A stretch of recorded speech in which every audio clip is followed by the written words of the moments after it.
Bisaan yaag Zeyna yéen a ngi ci biir allez-y bu ma ko misaan may tuuti rek damay revenir ci question d'actualité yi li gën a phare ci actualité aujourd'hui bokk na ci réclamation yi nga xam ne ni ki démb le mandataire de Amadou Ba déposé na ko foofu ca conseil constitutionnel alors tey dañu convoqué tey foofu ca CC 21 mandataires yi nga xam ne yëpp candidats yi jàll nañ ci parrainage donc tey li ma bëgg a laajte professeur Ngouda Mboup mooy réclamation yi nga xam ne Amadou Ba déposé na ko ci Bassirou Diomaye Faye déposé ko ci Cheikh Tidiane Dièye est-ce que juridiquement ces réclamations war na leen mën a tënk wala war na leen mën a téye su fekkee am na preuve ci li muy wax ci li nga xam ne moom moo di seen jàll ci liste officielle wala liste définitive ci li nga xam ne moo di élection présidentielle yi.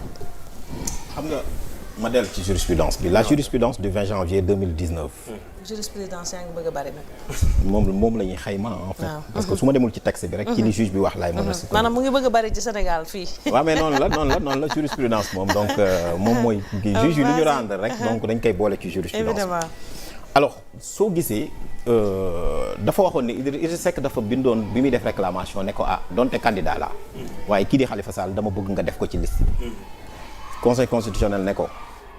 lii yow sant po amul préjudice moral bu mu la teg amul aussi donc sa benn droit bu ñu léegi donc sa requête dama koy rejeter te pourtant on était en face d'un candidat qui défendait les droits d'un candidat qui pouvait être son potentiel allié même en cas de second tour conseil constitutionnel ne ko non donc soo xoolee topp bi ñuy topp candidature Bassirou Diomaye Faye ak Cheikh Tidiane Dièye man dama jàpp ne loolu mënul prospérer soo gisee parce que tout simplement jurisprudence conseil constitutionnel moo ne il faut nga am ci intérêt bi mooy il faut nga am préjudice moral ban préjudice moral la candidature Bassirou Diomaye Faye ak Cheikh Tidiane Dièye di indi beneen bi si topp mooy en fait amul benn désavantage bu ci am la troisième chose nag maintenant moi je sais que la candidature su fekkee ne li ñuy wax parce que man am na loo ci xam bu fekkee ne loolu la je ne pense pas que loolu mën na prospérer. parce que xam nga bu dee Bassirou Diomaye Faye ñu ne appartenance à une entité politique dissoute. Production de fausses pièces devant le conseil constitutionnel. Coalition irrégulièrement constituée. Non appartenance au parti ou à la coalition qui l'a investi. bu dee par exemple Cheikh Tidiane Dièye on nous parle d'appartenance pratiquement c'est les mêmes quoi. reprendre benn par benn ma tegal la. appartenance à une entité politique dissoute. tegal sa loxo foofu. PASTEF dissoudre nañ ko est-ce que Bassirou Diomaye Faye maintenant il appartient au PASTEF est-ce que tey boo dissoudre une personne morale les personnes physiques dañoo war a dee la liberté d'association mooy lan il faut faire la distinction entre les personnes physiques et les personnes morales PASTEF dissoudre nañ ko est-ce que dafa tax tey ñi nga xamante ni day ji ni ma jox la exemple Macky Sall bi muy dem élection 2012 kan la demee ban récépissé la demee. on se rappelle bien. modèle waay. Ibrahima Sall waaw Ibrahima Sall effectivement. nekkoon ci côté. lu ma wax rek man dama ko teg continuer. production de fausses pièces. waaw professeur balaa ngay continuer est-ce que nee nga les personnes physiques. dañ leen war a dissocier de la. des personnes morales oui. est-ce que ñoom jàpp ñu ne peut-être que Bassirou Diomaye Faye il est issu du parti dissous ba tax mu traîner peut-être. waaw mais loolu amul fenn loolu amul fenn c'est-à-dire nit ki. la liberté de candidature est une liberté fondamentale. bu ñu juum c'est-à-dire que su fekkoon ne tey rek nit dañu dissoudre sa parti rek ñu ne la doo bokkati élection loolu amul sens. dafa yomb daal. benn loi Sénégal waxu ko. parti ba dañ naan la amatul. mais yéen su leen neexee ngeen dem bokk ci beneen association. su la neexee nga dem bokk ci beneen parti. leer na tamit code bi li mu wax foofu. c'est très clair. c'est très clair non ñoom ñoo bëgg mu lëndëm di wax candidat indépendant te sax Bassirou Diomaye foofu laay ñëw il n'est pas candidat indépendant il est investi par une coalition ñoom ñu ngi contredire sax seen bopp continuer d'accord production de fausses pièces devant le conseil constitutionnel. yan fausses pièces la ñuy wax. il est allégué que Bassirou Diomaye Faye a présenté des documents non authentiques au conseil constitutionnel. c'est lesquels. Comment il a fait justement pour le savoir. Est-ce que les candidats entre eux dañuy xam le contenu de leur dossier. mais votre question est tellement pertinente. ça veut dire que ñoom ñi ngi attaquer conseil constitutionnel parce que le conseil constitutionnel moom rek la ñuy jébbal dossier yi et c'est le conseil constitutionnel moo yor dossier yi moom rek moo koy saytu ñoom nu ñu mun a xamee dossier Bassirou Diomaye Faye première chose. La deuxième chose xaaral non bàyyi ma yeggale beneen bi ci topp mooy Bassirou Diomaye Faye est un citoyen sénégalais qui jouit de tous ses droits, l'intégralité de ses droits. Amagul sax procès. Amagul sax procès. Surtout. C'est-à-dire tey moom bu demoon sax ñu condamné ko première instance ak appel sax terewu ko mu doon candidat. Mais moom amagul sax instruction la nekk. Kon kooku amul dara lu koy gàllankoor. Donc papier yu mu ma jox leen exemple. du dañ ni dafa nekk kaso. Khalifa Sall bi ñu koy fal élection législative fu mu nekkoon. kaso. 2017.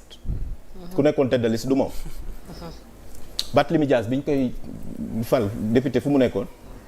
prison. xam nga am na yoo xamante ne man lu ma wax rek dama ko teg ci firnde sur des faits du factuel ñu continuer. D'accord. Première bi ak troisième bi may dañoo xaw nduroo bii nee nañ coalition irrégulièrement constituée. mooy lan ñoom selon eux. ñu ne la coalition représentée par Bassirou Diomaye Diakhar Faye est accusée d'être constituée de manière irrégulière. nan la ñuy constituer coalition de parti. laaj nañ ne ko yow mi jàng droit. Cour suprême nee na la une coalition de parti politique bokkul ak parti politique nee na coalition de parti politique amul sax personnalité juridique ñaari parti au minimum mun nañu taxawee ñu am c'est des partis légalement constitués mun nañu ñëw créer une coalition. ñoom ñooy ñëw rek bind def seen numéro de récépissé ñun suñu coalition nii lañ ko tuddee. coalition politique bind naa benn papier boo xamante ni mu ngi sur Dakar Actu maa ngi ko tuddee qu'appelle-t-on une coalition de partis politiques. Bassirou Diomaye Faye ay partis légalement constitués Pastef dañ ko dissoudre bokk ñoo ñëw tabb ko loolu leneen la. les quatrième bi ñu ne non appartenance au parti ou à la coalition qu'il a investi. waaw ma ne la Macky Sall modèle moo ko investi bokkul woon foofu kay boobu kay leer. cadre yëpp a nuroo daanaka rek. waaw Macky Sall kay boobu man kay moom laa lay jox ne la 2012 kay modèle moom boobu.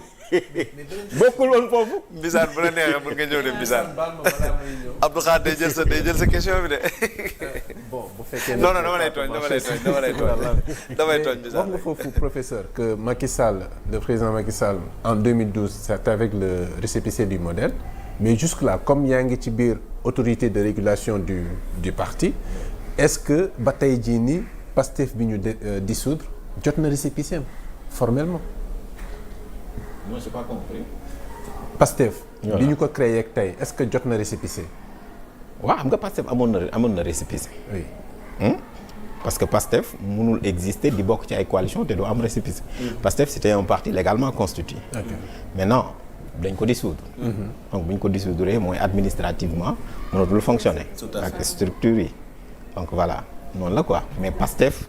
bi ko Ousmane Sonko créé en 2014 amoon na récépissé. alors Bissane. donc c'était un parti légalement constitué. moo tax moo ko mayoon yenn activités yi ñu mun ko def et cetera structures yi mais à partir de la dissolution donc administrativement donc le parti a été dissous. malgré qu'il y a un recours devant la Cour suprême. ok mais ñoom aussi ci seen réclamation yi ils ont brandi l'arrêt de la CEDEAO arrêt de la CEDEAO bi nga xam ne ni dafay attester de la légalité de la dissolution du passé pour des faits yu ñu jàpp ne c'est insurrectionnel.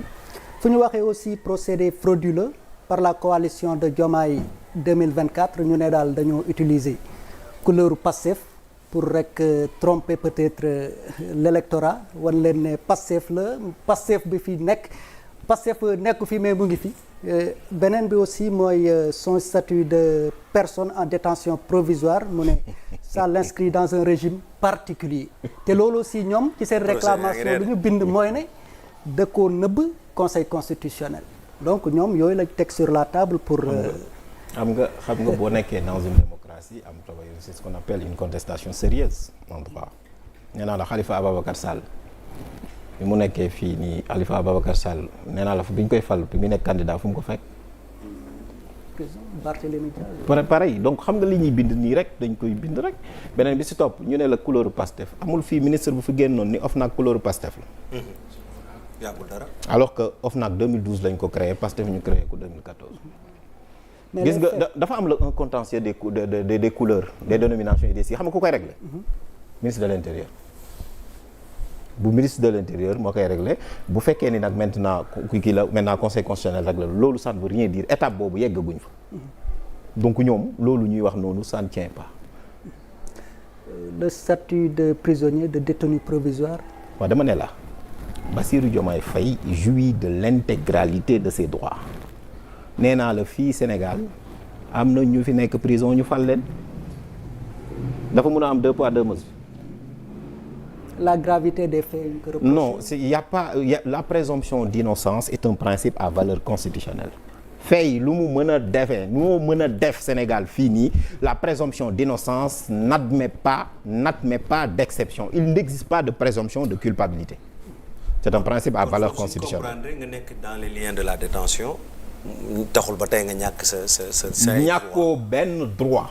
faaw ñu juger la. Il faut un jugement ba pare définitif. ba pare bu lay perdre ce droit. loolu am na solo ñu préciser ko. Voilà. Aïcha Mbissane naa ñëw aussi ci recours Ousmane Sonko bi. parce que man peut-être explication doyuma ba xam nan la ñu mën a accepter fu mu toll nii ce recours de Ousmane Sonko. parce que le Conseil constitutionnel publié na benn arrêt à l'issue des vérifications de fond. génne benn liste de 21 candidats. donc imaginons Conseil constitutionnel ne léegi voilà Sonko dañ koy réintégrer et tout donc Conseil constitutionnel day màbbal arrêt boobu génnewaat beneen arrêt intégré Ousmane Sonko loolu aussi c'est pas compliqué Conseil constitutionnel est-ce que dina def loolu. waaw xam nga article 92 bu constitution bi daf ne la. les décisions du Conseil constitutionnel s'imposent à tous les pouvoirs publics, à toute autorité administrative et juridictionnelle. Elles sont insusceptibles de recours. Mais il y a une exception. mooy bu fekkee ne Conseil constitutionnel rendre na n'est-ce pas une décision mooy bii la liste provisoire liste bii nii am na réclamation loi bee ko moo tax muy indiwaat beneen décision le 20 2019 dafa amoon une décision le 13 le 20 mu indiwaat beneen décision li tax muy indiwaat beneen décision parce que réclamation bi loi bi moo ko permettre article L 127 requête en réclamation. ñan ñoo war a réclamer exactement est-ce que du les 21 rek ñoo. non dama ne la revirement de jurisprudence dafa am entre 2012 et 2019 demal nga xool la décision du 20 janvier 2019 ñi def réclamation yépp seen réclamation daf ko traité ci lay waxee Idrissa Seck yow ci lay waxee Abdoul Mbaye yow pourtant ñooñu ci lay waxee Thierno Alassane Sall ci lay waxee Samuel Sarr ci lay waxee ñoom Atepa ci lay. léegi nu mu mujjee yooyu réclamation. non ça dépend xam nga 2019 du 2024 la nature des réclamations n'est pas la même xam nga ñee parrainage lañ doon wax. parce que ñee yëpp dañoo. waaw mais ñee parrainage la ñuy wax mais Ousmane Sonko dafa ne moom parce que Ousmane Sonko dañu ni dossier moo matul te jurisprudence bu Conseil constitutionnel wax na su sa dossier matul maanaam nga am pièce te caution pièce la si la faute est imputable à l'administration dañu lay dugal bu fekkoon defoon nga diligence yëpp su fekkee ne jurisprudence Conseil constitutionnel la ñuy appliquer moo tax man dama jàpp ne si le droit est dit Ousmane Sonko sera rétabli dans ses droits et intégré sur la liste n'est-ce pas des candidats. mais bu maître Ciré Clédor Ly doon dem di déposer la candidature de Ousmane Sonko. donc amoon na auparavant avant benn décision bu Conseil constitutionnel génne woon di organiser le dépôt. donc Conseil constitutionnel bu maître Ciré Clédor demee donc certainement dañu ubbi des enveloppes peut-être def l'inventaire de toutes les pièces donc Conseil constitutionnel xam na exactement lan moo nekk ci dossier Ousmane Sonko ñëwaat def recours ci ñi nga xam ne nii xam nañ lu nekk ci biir exactement tamit. waaw ma jox la exemple. Conseil constitutionnel def na contrôle nii tey dem gis nga coow li fi am entre Thierno Alassane Sall ak Karim Wade ok. et pourtant Karim Wade complété na dossier wane ni moom wax na ko sax bind na ni mandataire am dem na. ce n'est pas parce que Conseil constitutionnel xool na rek. que li mu wax loolu noonu mën na am Conseil constitutionnel mën na juum wala mu am lu mu fàtte looloo tax ñu ibbi réclamation. loolu d'ailleurs moo indi principe bi.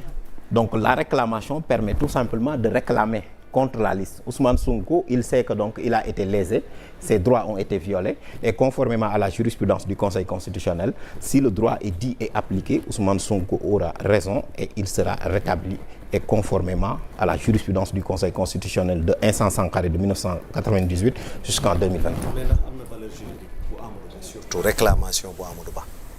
waaw xam nga Amadou Ba est déjà considéré comme candidat donc dañu ne tous les candidats même nee naa la depuis 2019 revirement de jurisprudence dafa am ku ne mun nga réclamer ku ne am nga droit réclamer article L 127 moo ko tijji mais conseil constitutionnel nag dafa wax nan la ñuy réclamer. parce que bien sûr parce que moom moo ko nangu en 2019 nee naa la en 2019 dafa nangu loo xamante ni doonu ko nangu en 2012.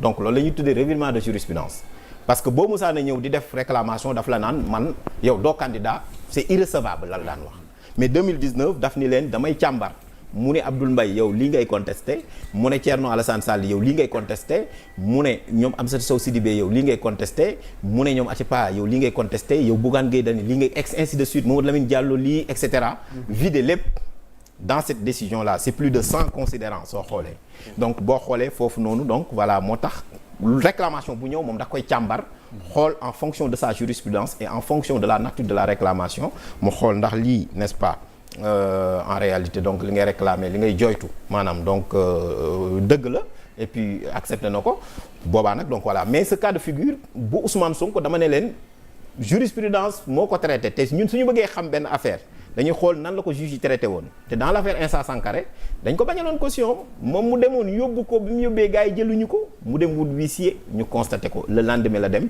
conseil constitutionnel jox naa leen moom moo ko wax ne ko kat lii nii du sa coobare dañu laa bañal sa caution te gis nañ ni sa caution disponible woon na kon yow da ngay nekk candidat. D'accord. Alors professeur Djibi ba ma ko permettre damay ñëw dugg si fi mu broché na ko léegi muy la question de la candidature de Karim Wade et ça fait l'objet d'un débat parce que ñu ngi wax ci ay problèmes de nationalité française sénégalais renoncé na ko on se dit que ni tey une information nous parvient que ni démb la Karim Wade maanaam la ñu acté li nga xam ne moom moo di renoncer nationalité bu Karim Wade alors juridiquement est-ce que c'est possible parce que ñu bari dañu jàpp ne bi Karim Wade di déposer au conseil constitutionnel bi ñu naan date dépôt fin ba Karim Wade était toujours français est-ce que c'est possible wala dépôt bi ñu ko renoncé démb dina mën a entacher sa candidature wala ça dépend pas de ça. waaw xam nga dossier de candidature bi 9 pièces la. conseil constitutionnel jàpp na ne Karim Wade dafa waroon nekk ci liste yi. et Karim Wade am na lu ñu ko doon opposé. moom wane na ni luy firndeel ne lii kat renoncé naa ci. même bu dee délai bi démb la. xam nga dafa am ñaari acte yi ñu mën a jël en compte. parce que kenn xamagul par exemple Karim Wade kañ la dugaloon moom demande de renonciation. parce que bu ñu fàtte ne en 2019 moom dugaloon na dossier mu wax ne moom dafay renoncer à sa nationalité. Maintenant ça obéit à une procédure. C'était effectivement hier, j'ai vu ça. Mais en tout état de cause conseil constitutionnel loolu moom moo koy saytu parce que am na réclamation bu ci am boo xam ni Thierno Alassane Sall moom la def. mais Karim Wade moom dugal na loolu. mais man damay jàpp ni conseil constitutionnel li mu jàppoon mooy candidature Karim Wade war na jàll. mais damay rappeler rek ni conseil constitutionnel ci boppam su ma ñëwaatee moom moo dul def le contrôle bi mu war a def. waaw xam nga moom laay wax tout le temps xam nga dafay am foo xam boo fa tollee le droit constitutionnel est tellement stimulant sooy xool les jurisprudences des cours constitutionnels.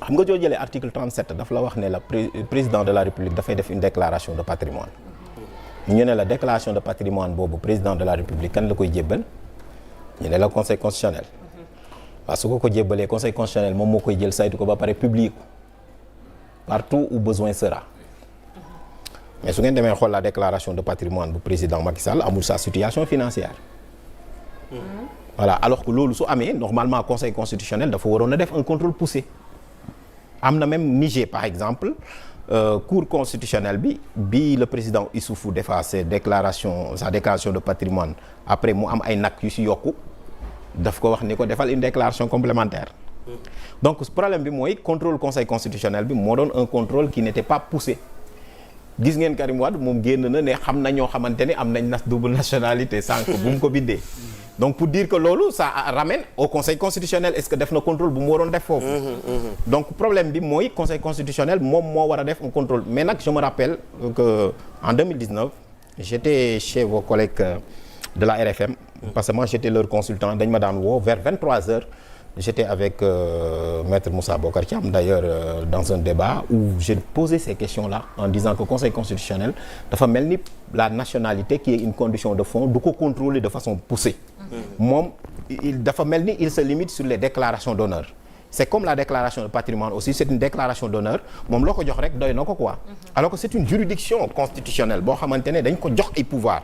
D'ailleurs dañ ko ne pour s'assurer de la validité des candidatures mun na def toute vérification utile moom laa doon wax sànq ne soo jëlee loolu. dafa war a am des services yoo xamante ne dañu war a nekk au niveau de la chancellerie. tey war nañu mun a am tey par exemple dans la commission wala dans la commission de contrôle même ñu élargir ko mu am par exemple des agents des services fiscaux. un ou deux. ñoo xamante ne ñoom ñooy saytu la question du quitus fiscal. mais dara leeru la ni tey jii nii mën nañ ko même donc imiter wala mun na doon fraude. comme nu mu amee ci parrainage bi. beneen bi si topp noonu mu mënoon na am tey par exemple les services du ministère des affaires étrangères. ñu gérer question yooyu. c'est des questions très complexes mais conseil constitutionnel moom ci boppam daf ci waxul dara xam nga nee naa la suñu conseil du def rapport. ku def rapport kenn du xam nag yow problème yi ñun ñoo ciy wax ñun ñi nga xamante ne la matière ñoo koy jàngale wala dara mais yooyu ñëpp ay rëq-rëq la. D'accord. Mais en tout état de cause li may wax rek mooy c'est une question qui est là et moi je pense que c'est soumis à l'appréciation n'est-ce pas du conseil constitutionnel mais comme Karim Wade n'est-ce pas il a donné n'est-ce pas l'acte en tant que tel conseil constitutionnel mooy apprécié mais li ma mën a jàpp mooy élection dafa war a doon une élection inclusive parce que Karim Wade c'est le candidat du PDS te man dama jàpp ni le PDS n'est-ce pas son candidat dafa war a donc dem élection au même titre que Ousmane Sonko ak ñeneen pour ñu am une élection inclusive. Lan la constitution bi wax ci kaw Karim Wade maanaam tey obligatoirement